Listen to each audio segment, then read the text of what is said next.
Sa number 8, ang pagkakasang excise tax sa kuryente, pati na sa tubig, ang isa sa mga gintalakay sa ginpatigayon nga ika-35 nga Visayas Area Business Conference diri sa Bacolod City.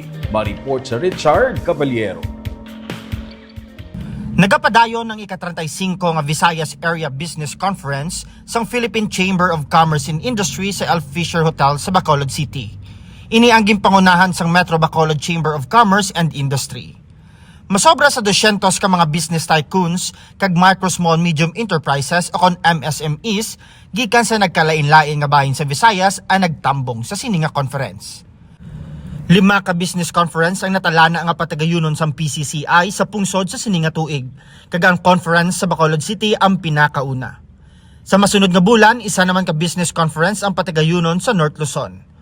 Tuyo sini nga matipon ang tanan nga mga concerns kag suwestyon sa business sectors na hanungod sa mga problema nga ginaatubang sa mga negosyante, ilabi na sa agriculture kag sugar industries. Paagi sini, magadiyon sang isa ka resolusyon ang PCCI nga ihatag sa talatapan ni Presidente Ferdinand Marcos Jr. Visayas Area Business Conference will be more interactive.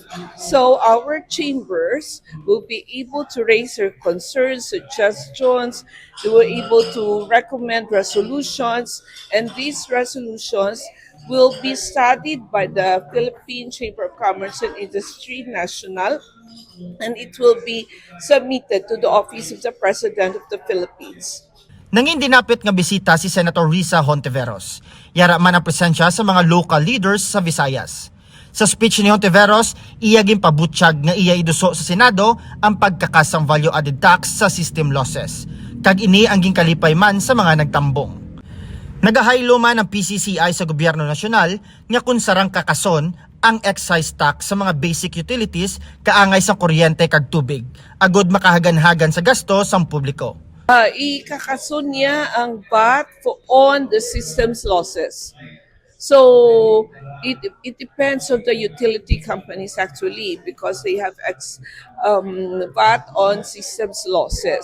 So that is why we are encouraging all the people to really observe laws and guidelines kag hindi mangawat kuryente, no? Nagapati man ang PCCI nga dako nga pagpanghangkat sa business sector sa karon ang nagapadayon nga kinagamo sa patag sang politika.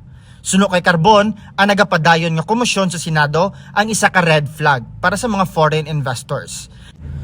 Apisar sini nagapaninduga ng PCCI nga kinahanglan may manabat sa nagakahilitabo sa karon sa Pilipinas. President of the Chamber, Philippine Chamber of Commerce and Industry, President Ferrer, made a stand that impeachment trial should go on. Okay? Regarding the arrest of Senator Bato de la Rosa, there is a procedure for that. And if it is an order or a warrant arrest coming from the ICC, then all we have to do is to observe the correct process of serving the warrant of arrest to senators. Sometimes every one of us should be accountable of our actions. Sa Bacolod City, ginakabig sang MBCCI nga isa sa pinakadako nga economic driver sa karon amo ang BPO industry nga nagahatag sang oportunidad sa madamo nga mga Bacolodnon. Richard Caballero para sa DigiCast Negros.